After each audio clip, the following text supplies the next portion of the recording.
Welcome to today's breaking news. Here's a highlight of the day.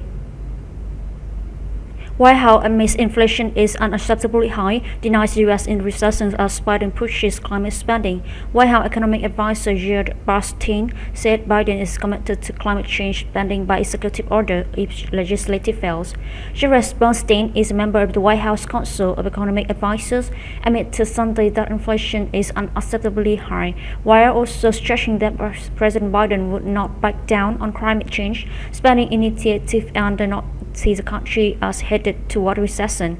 Well, that actually was a dominant forecast at the time, and we were very much citing forecasts across the board, including those of the Federal Reserve. Bernstein responded, noting some unforeseen things that occurred, namely the war in Ukraine. Ukraine and Russia are most breadbasket and energy basket for the world. He said those have considerable upward pressures on prices.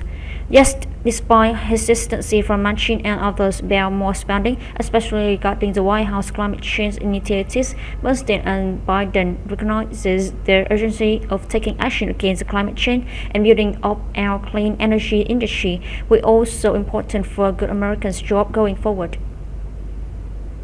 The GDP was negative in the first quarter of the year, and other figures suggest that this could be negative again in the second quarter. Yet the White House pushed back on the assertion that the country is in a recession. It's very hard to conclude that we are in a recession when you look at the payroll and the job gains and that you've seen now.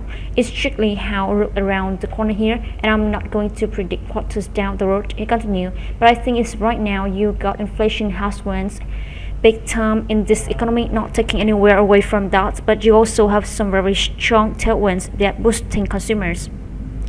Bernstein also pointed to what he described as the strength of the U.S. labor market, noting that 9 million jobs have been added to the economy since Biden took office.